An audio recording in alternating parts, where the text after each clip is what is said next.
Hello everyone, मैं प्रदीप कुमार आगाज IAS institute के यूट्यूब चैनल पर आप सभी का स्वागत करता हूं। तो चलिए आज के इस वीडियो में हम लोग बात करने वाले हैं अंतरराष्ट्रीय संबंध है। अंतरराष्ट्रीय संबंध से रिलेटेड यूपीएससी के प्रीलिम्स और मेंस के लिए आज के जितने भी मोस्ट इंपॉर्टेंट टॉपिक है हम आप लोगों के लिए लेकर आए हैं। तो चलिए देखते हैं। तो देखिए, प्रीलिम्स के लिए जो टॉपिक है वो अफ्रीकी संघ, वैश्विक जैव ईंधन गठबंधन, वित्तीय समावेशन दस्तावेज, विश्व बैंक, भारत मध्य पूर्व यूरोप आर्थिक गलियारा, GEF 414 जेट इंजन, भारत मर्कोसूर तरजीही व्यापार समझौता और G20। और मेंस के लिए जो टॉपिक है वो भारत की विदेश नीति में G20 का महत्व और भारत से जुड़े और या भारत के हितों को प्रभावित करने वाले समूह तथा समझौते। तो चलिए हम यूपीएससी के प्रीलिम्स और मेंस के इन सभी टॉपिक के बारे में पूरे विस्तार से चर्चा करते हैं। तो देखिए चर्चा में क्यों है, आइए समझते हैं। नई दिल्ली भारत में 9 और 10 सितंबर 2023 को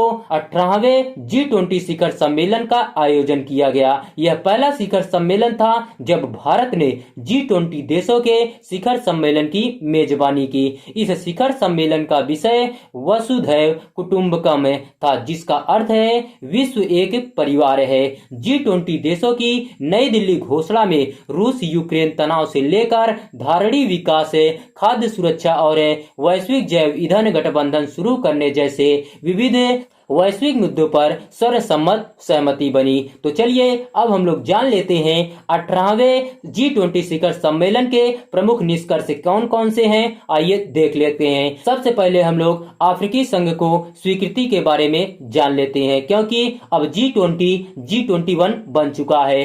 देखिए, इस मंच में विकासशील देशों का प्रतिनिधित्व बढ़ाने के एक महत्वपूर्ण कदम के रूप में G20 देशों ने अफ्रीकी संघ, अफ्रीकन यूनियन को अस्थायी सदस्य के रूप में शामिल करने का निर्णय लिया।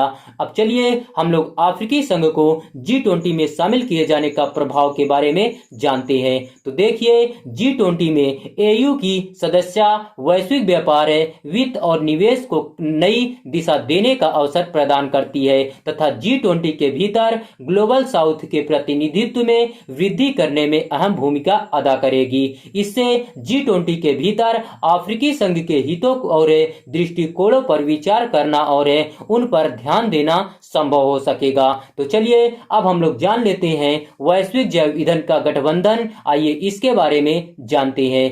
Global biofuel aliens GBA। तो चलिए सबसे पहले हम लोग इसका परिचय जानते हैं। तो देखिए, यह भारत के नेतृत्व में एक पहल है जिसका उद्देश्य जैव ईंधन अपनाने को बढ़ावा देने के लिए सरकारों, अंतरराष्ट्रीय संगठनों तथा उद्योगों का गठबंधन सुनिश्चित करना है। इस पहल का लक्ष्य जैव ईंधनों को ऊर्जा संक्रमण के एक प्रमुख घटक के रूप में स्थापित करना तथा रोजगार सृजन व आर्थिक विकास में योगदान देना है। यह भारत के मौजूदा PM जीवन योजना, सतत और गोवर्धन योजना जैसे जैव ईंधन कार्यक्रमों को गति देने में मदद करेगा। अंतरराष्ट्रीय ऊर्जा एजेंसी के अनुसार शुद्ध शून्य लक्ष्य के परिणाम स्वरूप वर्ष 2050 तक जैव ईंधन क्षमता में 3.5 से 5 गुना वृद्धि की जाएगी। तो चलिए अब हम लोग समझ लेते हैं गठन और संस्थापक सदस्य। आइए इसके बारे में जान लेते हैं। तो देखिए, इस गठबंधन की शुरुआत 9 आरंभिक सदस्य देशों जैसे Bharat, America, Brazil, Argentina, Bangladesh, Italy, Mauritius, दक्षिण अफ्रीका और संयुक्त अरब अमीरात के साथ की गई थी। GBA के सदस्य देश जैव ईंधन के प्रमुख उत्पादक और उपभोक्ता है। इथेनॉल के उत्पादन में संयुक्त राज्य अमेरिका द्वारा 52%, ब्राजील द्वारा 30% एवं भारत द्वारा 3% के साथ लगभग 85% के योगदान के साथ ही इन्हीं देशों में इसकी लगभग 81% खपत होती है। तो चलिए अब हम लोग गठन और संस्थापक सदस्य के बारे में जानते हैं। तो देखिए, इसमें शामिल होने के लिए 19 देश और 12 अंतरराष्ट्रीय संगठन पहले ही सहमति व्यक्त कर चुके हैं। वैश्विक जैव ईंधन गठबंधन का समर्थन करने वाले देश जिन्हें G20 में आमंत्रित किया गया, जैसे बांग्लादेश, सिंगापुर, मॉरिशस, संयुक्त अरब अमीरात। तो चलिए अब हम लोग समझ लेते हैं वैश्विक जैव ईंधन गठबंधन के गैर समर्थन देश के बारे में। तो देखिए, जैसे Iceland, Kenya, Guyana, Paraguay, Seychelles और श्रीलंका, युगांडा और फिनलैंड। तो चलिए अब हम लोग वैश्विक जैव ईंधन गठबंधन के गैर समर्थन देश के बारे में जान लेते हैं। तो देखिए, विश्व बैंक, एशियाई विकास बैंक, विश्व आर्थिक मंच, विश्व एलपीजी संगठन, संयुक्त राष्ट्र सभी के लिए ऊर्जा, UNIDO और बायोफ्यूचर्स प्लेटफॉर्म, अंतरराष्ट्रीय नागरिक उड्डयन संगठन, अंतरराष्ट्रीय ऊर्जा एजेंसी, अंतरराष्ट्रीय ऊर्जा मंच, अंतरराष्ट्रीय नवीकरणीय ऊर्जा एजेंसी और विश्व बायोगैस एसोसिएशन।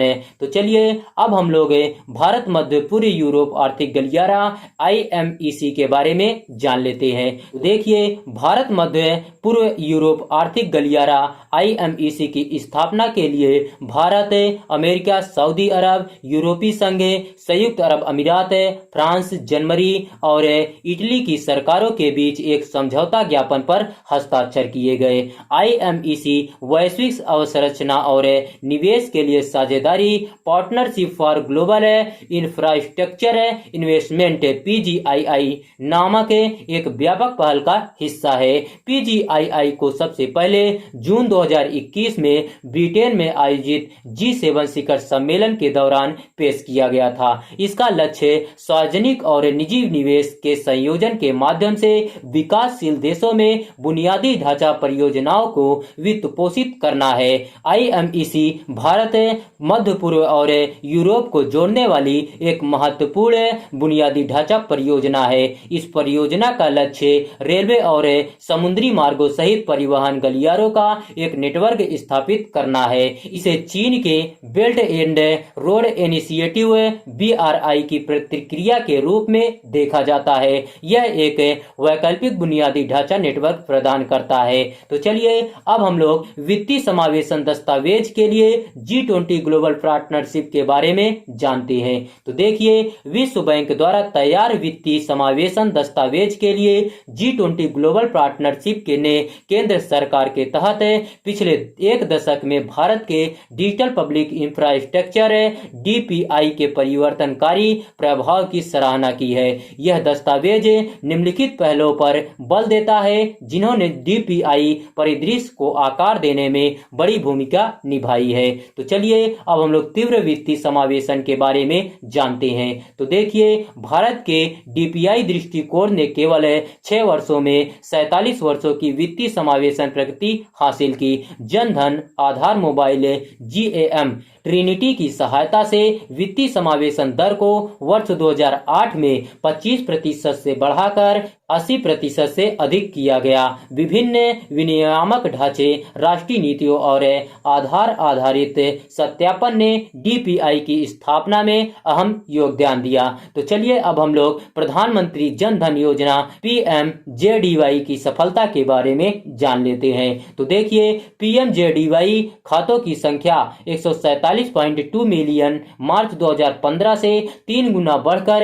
462 मिलियन जून 2022 में हो गई है। इनमें से 56% खाता धारक महिलाएं हैं, अर्थात इनकी संख्या 260 मिलियन से अधिक है। अप्रैल 2023 तक 12 मिलियन से अधिक ग्राहकों को आकर्षित करते हुए PMJDY ने कम आय वाली महिलाओं की बचत को बढ़ावा दिया। तो चलिए अब हम लोग सरकार से व्यक्ति G2P भुगतान के बारे में समझ लेते हैं। तो देखिए, यह एक भारत के डिजिटल G2P आर्किटेक्चर ने 53 मंत्रालयों के 312 योजनाओं के माध्यम से लाभार्थियों को 361 मिलियन अमेरिकी डॉलर के अंतर्गत की सुविधा प्रदान की। इसके माध्यम से मार्च 2022 तक 33 बिलियन अमेरिकी डॉलर की कुल बचत की गई, जो GDP के 1.14% के बराबर है। तो चलिए अब हम लोग एकीकृत भुगतान इंटरफेस UPI के उपयोग में उत्तरोत्तर वृद्धि के बारे में जान लेते हैं। तो देखिए, मई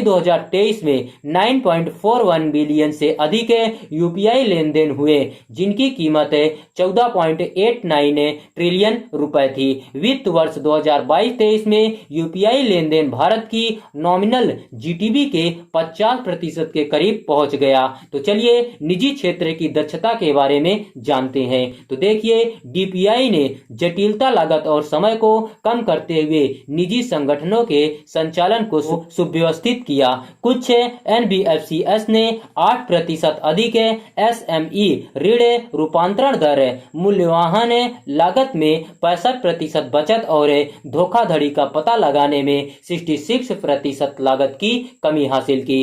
डीपीआई उपयोग के साथ भारत में बैंकों की ग्राहक ऑनबोर्डिंग लागत 23 अमेरिकी डॉलर से घटकर 0.1 अमेरिकी डॉलर हो गई। केवाईसी की अनुपालन लागत में कमी आई है, इसके बारे में जानते हैं। तो देखिए, अनुपालन लागत को 0.12 अमेरिकी डॉलर से घटाकर 0.06 अमेरिकी डॉलर किए जाने से कम आय वाले ग्राहक अधिक आकर्षित हुए। तो चलिए अब हम लोग सीमा पार भुगतान के बारे में समझ लेते हैं। तो देखिए, यूपीआई पे नाउ लिंकेज के कारण सिंगापुर के साथ सीमा पार से त्वरित और सस्ते भुगतान सुनिश्चित हुए। और अकाउंटर एग्रीगेटर फ्रेमवर्क क्या है, आइए इसके बारे में जान लेते हैं। तो देखिए, 13.46 मिलियन सहमति के साथ डेटा साझा करने के लिए 1.13 बिलियन खातों को सक्षम किया गया। तो चलिए अब हम लोग data empowerment and production architecture के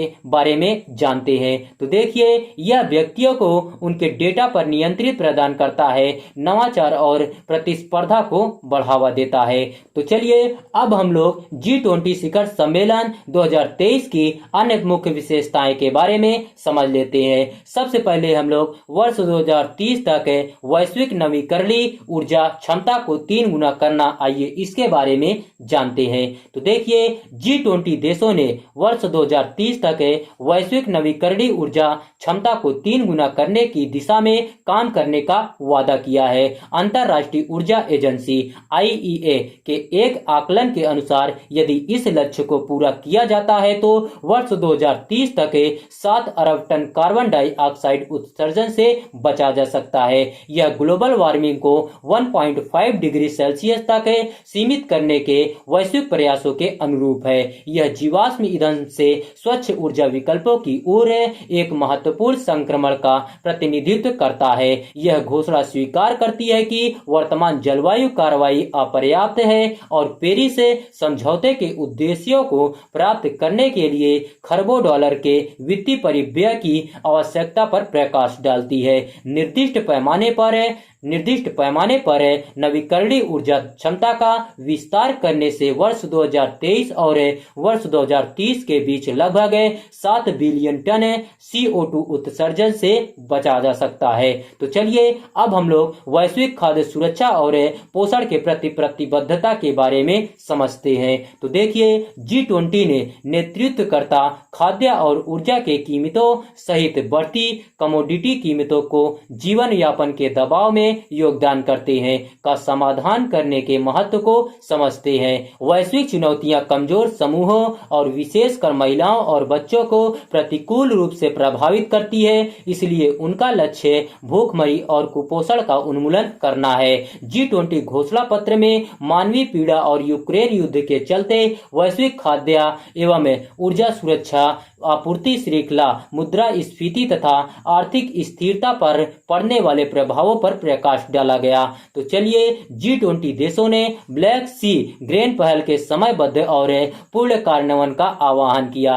G20 की अध्यक्षता के दौरान कृषि कार्य समूह ने 2 पहलुओं पर ऐतिहासिक सहमति प्राप्त की, खाद्य सुरक्षा और पोषण पर दक्कन G20 उच्च स्तरीय सिद्धांत और महर्षि नामक कदन पहल और खाद्य सुरक्षा और पोषण पर उच्च स्तरीय सिद्धांतों के तहत 7 सिद्धांतों के अंतर्गत मानवीय सहायता, खाद्य उत्पादन एवं खाद्य सुरक्षा नेट कार्यक्रम, जलवायु स्मार्ट दृष्टिकोण, कृषि खाद्य प्रणालियों की समावेशिता, एक स्वस्थ दृष्टिकोण और कृषि क्षेत्र का डिजिटलीकरण तथा कृषि में जिम्मेदार सार्वजनिक एवं निजी निवेश को बढ़ावा शामिल है।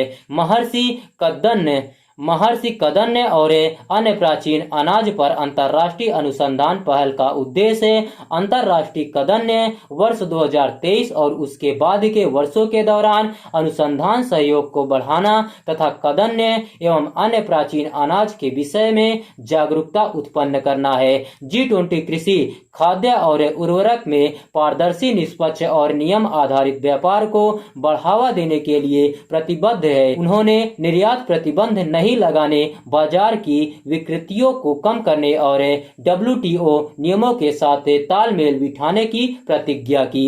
G20 देशों ने पारदर्शिता में वृद्धि करने के लिए कृषि कदन्य सूचना प्रणाली AMIS और पृथ्वी अवलोकन वैश्विक कृषि निगरानी समूह को मजबूत करने के महत्व पर जोर दिया। इसके अंतर्गत वनस्पति तेलों को शामिल करने के लिए AMIS का विस्तार करना और खाद्य कीमतों में अस्थिरता से बचने हेतु प्रारंभिक चेतावनी प्रणालियों के साथ सहयोग बढ़ाना शामिल है। इसके बारे में नोट क्या है, आइए समझ लेते हैं। तो देखिए, AMIS खाद्य बाजार पारदर्शिता और खाद्य सुरक्षा के लिए नीति प्रतिक्रिया को बढ़ाने हेतु एक अंतर एजेंसी मंच है। इसकी शुरुआत वर्ष 2007, 2008 और 2010 में वैश्विक खाद्य कीमतों में बढ़ोतरी के बाद G20 के कृषि मंत्रियों द्वारा वर्ष 2011 में की गई थी। जियोग्लम पूरे विश्व में समय पर कृषि संबंधी सूचना प्रदान करके बाजार पारदर्शिता और खाद्य सुरक्षा को बढ़ाता है। वर्ष 2011 में फ्रांसीसी G20 अध्यक्षता के दौरान 20 G20 कृषि मंत्रियों ने जियोग्लम नीति अधिदेश का समर्थन किया था।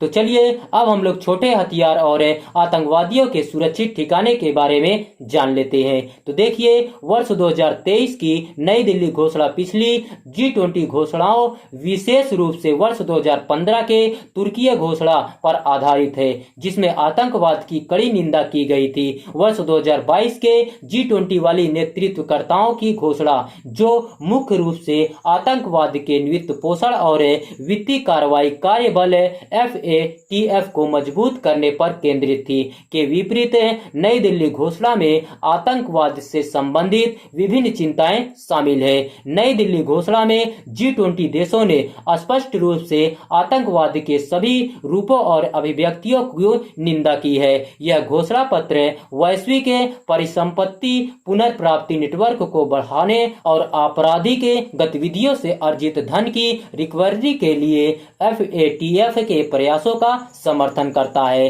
तो चलिए अब हम लोग स्वास्थ्य देखभाल में लचीलापन और अनुसंधान के बारे में जानते हैं। तो देखिए, G20 नई दिल्ली नेतृत्वकर्ताओं की घोषणा में स्वास्थ्य देखभाल पर काफी बल दिया गया है और एक लचीली स्वास्थ्य देखभाल प्रणाली के निर्माण की आवश्यकता को प्राथमिकता दी गई है। यह अधिक लचीली, न्याय संगत, सतत और समावेशी स्वास्थ्य प्रणाली बनाने के लिए वैश्विक स्वास्थ्य व्यवस्था को मजबूत करने हेतु प्रतिबद्ध है। इस प्रयास में विश्व स्वास्थ्य संगठन WHO की केंद्रीय भूमिका है।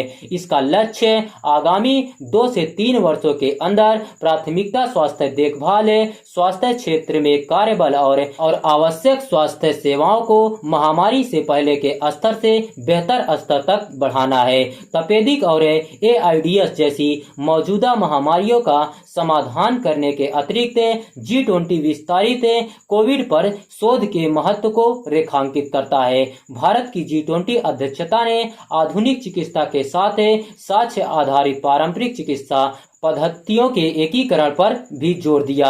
इसमें वन हेल्थ दृष्टिकोण, जो रोगाणु रोधी प्रतिरोध से निपटने पर विशेष ध्यान देने के साथ ही एक ही तंत्र के अंदर पशुओं, पादपों और मनुष्यों में बीमारियों को ट्रैक करता है, अपनाने पर जोर दिया गया है। तो चलिए अब हम लोग वित्त ट्रैक, फाइनेंस ट्रैक समझौते के बारे में समझ लेते हैं। तो देखिए, भारत की G20 की अध्यक्षता ने क्रिप्टो करेंसी के लिए एक समन्वित और व्यापक नीति एवं नियामक ढांचे की नींव रखी है। इसमें क्रिप्टो परिसंपत्ति विनियमन हेतु वैश्विक सहमति पर जोर दिया गया। G20 देशों ने विश्व स्तर पर उच्च विकासात्मक मांगों को पूरा करने के लिए अधिक मजबूत और प्रभावी बहुपक्षीय विकास बैंकों MDB की तत्काल आवश्यकता को रेखांकित किया। वित्तीय समावेशन के लिए डिजिटल सार्वजनिक बुनियादी ढांचे के इंडिया स्टैक मॉडल को एक आशाजनक दृष्टिकोण के रूप में स्वीकार किया गया। G20 देशों की नई दिल्ली घोषणा क्रिप्टो परिसंपत्ति पारिस्थितिकी तंत्र के तेजी से विकास से जुड़े जोखिमों की निगरानी पर जोर देती है। तो चलिए अब हम लोग भारत मर्कोसूर तरजीही व्यापार समझौते के बारे में समझ लेते हैं। तो देखिए, भारत और ब्राजील ने आर्थिक संबंधों को बढ़ावा देने के लिए भारत मर्कोसूर PTA के विस्तार हेतु मिलकर कार्य करने पर सहमति जताई है। मर्कोसूर लैटिन अमेरिका में एक व्यापारिक समूह है जिसमें ब्राजील, अर्जेंटीना, उरुग्वे और पैराग्वे शामिल है। भारत मर्कोसूर PTA 1 जून 2009 को प्रभाव में आया। इसका उद्देश्य उन चुनिंदा वस्तुओं पर सीमा शुल्क को खत्म करना था जिन पर भारत और मर्कोसूर ब्लॉक के बीच सहमति बनी थी। तो चलिए अब हम लोग जलवायु वित्त पोषण प्रतिबद्धता के बारे में जानते हैं। तो देखिए, इस घोषणा पत्र में जलवायु वित्त पोषण में पर्याप्त वृद्धि पर जोर दिया गया है, जिसमें बिलियन डॉलर से ट्रिलियन डॉलर के क्वांटम जंप अर्थात काफी बड़े बदलाव का आह्वान किया गया है। यह विकासशील देशों के लिए वर्ष 2030 से पहले की अवधि में 5.9 ट्रिलियन अमेरिकी डॉलर और वर्ष 2050 तक शुद्ध शून्य उत्सर्जन प्राप्त करने हेतु स्वच्छ ऊर्जा प्रौद्योगिकियों के लिए प्रतिवर्ष 4 ट्रिलियन अमेरिकी डॉलर की वित्त सहायता की आवश्यकता को रेखांकित करता है। तो चलिए अब हम लोग भारत का सांस्कृतिक प्रदर्शन के बारे में जान लेते हैं। तो देखिए, भारत मंडपन अनुभव मंडपन से प्रेरित भगवान नटराज की कांस्य प्रतिमा, चोल शैली और उड़ीसा के सूर्य मंदिर का कोणार्क चक्र और नालंदा विश्वविद्यालय की छवि प्रतिष्ठित पृष्ठभूमि के रूप में प्रयुक्त और तंजावुर पेंटिंग और ढोकरा कला और जो है वो बोधि वृक्ष के नीचे स्थापित भगवान बुद्ध की पीतल की मूर्ति और विविध संगीत विरासत,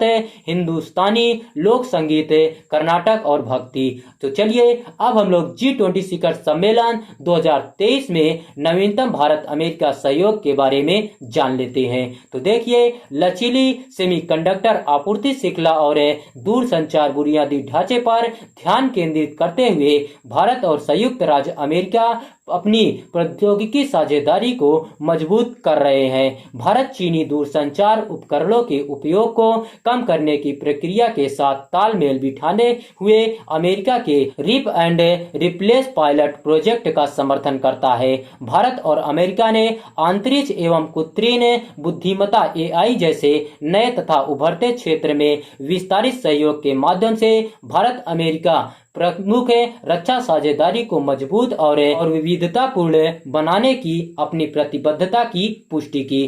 तो देखिए अब हम लोग देखते हैं GE F414 जेट इंजन समझौता के बारे में। आइए इसके बारे में हम लोग समझ लेते हैं। तो देखिए, अमेरिका ने हाल ही में भारत में GE F414 जेट इंजन निर्माण के लिए जनरल इलेक्ट्रिक एरोस्पेस और हिंदुस्तान एरोनॉटिक्स लिमिटेड HAL के बीच एक वाणिज्यिक समझौते हेतु अधिसूचना प्रक्रिया पूरी की। यह समझौता अमेरिका और भारत के बीच रक्षा सहयोग में एक बड़ा कदम है, जो अपनी घरेलू रक्षा विनिर्माण क्षमताओं को बढ़ाने के लिए भारत की प्रतिबद्धता को उजागर करता है।